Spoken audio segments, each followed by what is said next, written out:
লোকালয়ে ঢুকে পড়ছে সুন্দরবনের বন্যপ্রাণী, হরিণ, বানর, এমনকি অজগর সাপ গ্রামে গঞ্জে ঢুকে পড়ায় আতঙ্ক দেখা দিয়েছে এলাকাবাসীর মধ্যে। সম্প্রতি পর্যটকদের হাঁটার পথে উঠে আসে একটি বাঘ।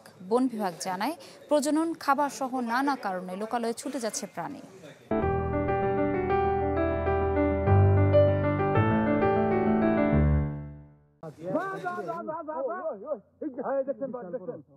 সম্প্রতি পূর্ব সুন্দরবনের হারবাড়িয়া পর্যটন স্পটে কাঠের তৈরি পায়ে হাঁটার পথে উঠে আসে একটি বয়স্ক বাঘ।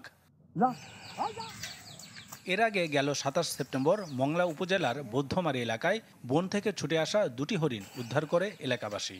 বিভিন্ন সময় মুরগির খোপ থেকে অজগর সাপ উদ্ধারের পর বনে ছেড়ে দেওয়া হয়েছে। লোকালয়ে বানর ঘুরে বেড়ানো যেন নিয়মিত ঘটনা। এ নিয়ে আতঙ্ক বিরাজ করছে এলাকাবাসীর মধ্যে। এই বাচ্চা কাচ্চার হাতে যদি খাবার থাকে সেগুলো ওরা ছিনতাই করার মতো একটা কন্ডিশন, ছিনতাই করে নিয়ে যাচ্ছে। কিছুদিন আগে একটা মানুষ নিয়ে গেছে, জালিয়ারে নিয়ে গেছে, কুমুরি নিয়ে গেছে। ভয়েও থাকি যে কখন আমাদের কোনো বাচ্চা কাচ্চার কোনো ক্ষয়ক্ষতি হয় কিনা বা কারো কোনো ক্ষতি হয় কিনা।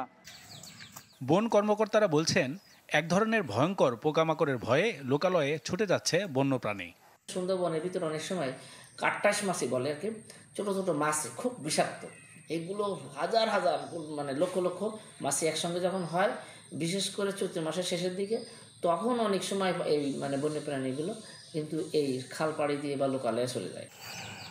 তবে পরিবেশবিদদের দাবি, বন্যপ্রাণী ও মানুষের মধ্যে সংঘাত বাড়ছে, যা পরিবেশের ভারসাম্যের জন্য ঝুঁকিপূর্ণ।